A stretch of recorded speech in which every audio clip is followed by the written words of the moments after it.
सीधा नहीं जाऊँ राजनाथ सिंह अभिभाषण रखुंट।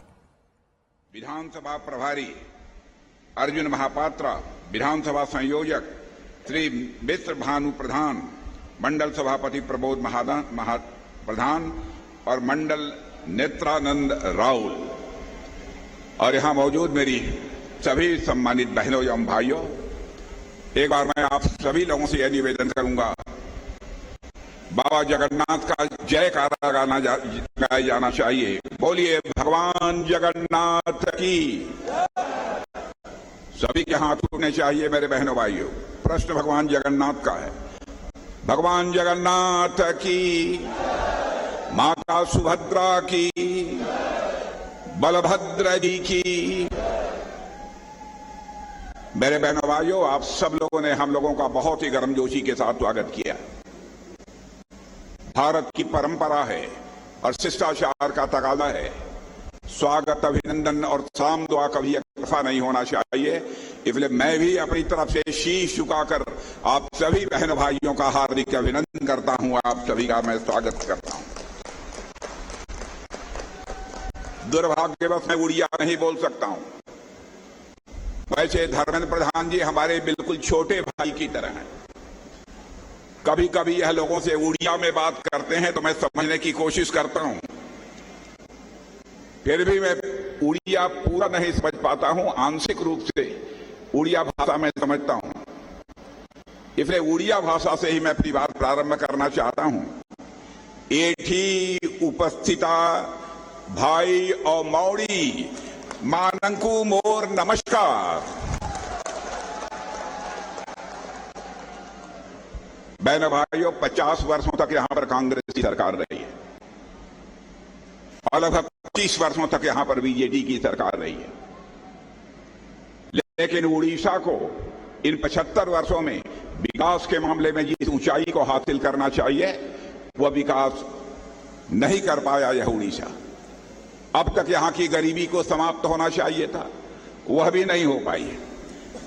हालात इस सीमा तक बिगड़ गए कि यहां की उड़िया संस्कृति से जुड़ी तमाम चीजें गायब हो गई हैं, उसका कोई पता नहीं चला है।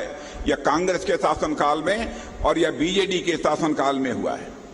ऐसी बहुत सारी पांडुलिपियां हैं और हजारों यहां की कला संस्कृतियां हैं, वह भी गायब हो गई हैं। और मुझे तो यह बताया गया है कि भगवान जगन्नाथ मंदिर का जो रत्न भंडार है उसकी चाबी भी यहां की सरकारों ने जो है गायब कर दी। बहनों,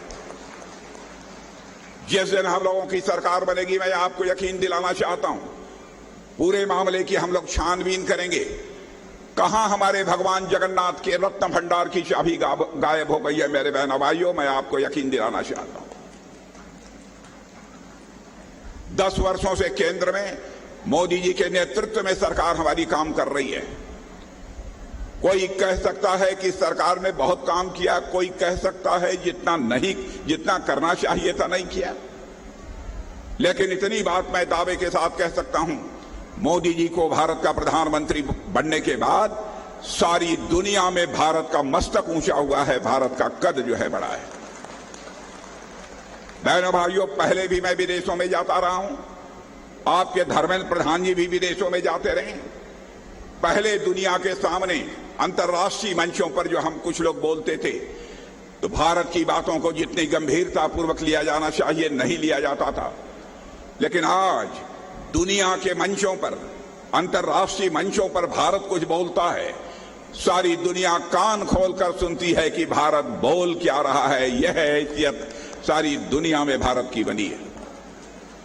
सारी दुनिया में हमारे प्रधानमंत्री का मान सम्मान भी तेजी के साथ बढ़ा है। कोई उन्हें महान नेता कहकर संबोधित करता है। यहां तक कि एक देश के राष्ट्रपति ने अपना सम्मान व्यक्त करते हुए हमारे भारत के प्रधानमंत्री मोदी जी का चरण स्पर्श भी किया था। यह भारत की इज्जत सारी दुनिया में बढ़ी है। यहां के जो सांस्कृतिक प्रतीक हैं, मैं कोणार्क के बारे में बतलाना चाहता हूं। कोणार्क की चर्चा आज सारे विश्व में हो रही है, तो उसका भी श्रेय किसी को दिया जाना चाहिए तो भारत के प्रधानमंत्री मोदी जी को दिया जाना चाहिए। शायद ही दुनिया के जो बड़े देश हैं कोई ऐसा देश बचा होगा जहां के राष्ट्रपति और प्रधानमंत्री की आपके सांस्कृतिक धरोहर कोणार्क के साथ उसका चित्र न हो, ऐसा आपको देखने को नहीं मिलेगा। उड़ीसा का मस्तक सारी दुनिया में ऊंचा करने का काम भी किसी ने किया है, तो हमारे भारत के प्रधानमंत्री मोदी जी ने किया है। और यदि भारत का करिश्मा देखना चाहते हैं, तो आपने अखबारों में पढ़ा होगा, आज से 2 साल पहले से रूस और यूक्रेन 2 देश हैं जिनके बीच इस समय संघर्ष चल रहा है। मेरे बहनों भाइयों, रूस की तरफ से मिसाइल, बम, गोले, तोप चल रहे हैं। यूक्रेन की तरफ से भी मिसाइल, बम, तोप और गोले चल रहे हैं। लेकिन हमारे भारत के बहुत सारे बच्चे, वहां पर कोई मेडिकल की पढ़ाई करता है, वहां पर कोई इंजीनियरिंग की पढ़ाई करता है, वहां पर कोई मैनेजमेंट की पढ़ाई करता है। तब सारे भारत के रहने वाले बच्चे, जब रूस की तरफ से बम, तोप, मिसाइल यह चलने लगी, भारत में रहने वाले उनके माता पिता को इस बात की चिंता हुई कि कहीं रूस की तरफ से चलने वाली मिसाइल, बम, तोप, गोले यदि हमारे बच्चे यहां रहते हैं वहां यदि गिर गए तो हमारे बच्चों की जिंदगी खतरे में पड़ जाएगी। आंखों में आंसू भर के उनके माता पिता का प्रतिनिधिमंडल हमारे प्रधानमंत्री से मिला। हमारे प्रधानमंत्री ने क्षण भर की देर नहीं लगाई, उसका मैं प्रत्यक्ष साक्षी हूं। मेरे बहनों भाइयों, उन्होंने चटपट रूस के राष्ट्रपति मिस्टर पुतिन से बात की और यूक्रेन के राष्ट्रपति मिस्टर जेलेंस्की से बात की। और आपको जानकर गौरव की अनुभूति होगी, रूस और यूक्रेन का युद्ध 4.5 घंटे के लिए रुक गया और हमारे 22,000 बच्चे यूक्रेन से चलकर भारत आ गए। यह है भारत की हैसियत, यह है भारत की ताकत। भारत आज तेजी से आगे बढ़ रहा है। चाहे पंडित जवाहरलाल नेहरू रहे हों भारत के प्रधानमंत्री, चाहे श्रीमती इंदिरा गांधी रहे हों, चाहे राजीव गांधी जी रहे हों, डॉक्टर मनमोहन सिंह जी रहे हों, सरकार जब भी बनाना होता था, हर चुनाव के दौरान ये जनता को आश्वासन देते थे, हमारी सरकार बना दो, हम भारत की गरीबी को मिटा देंगे।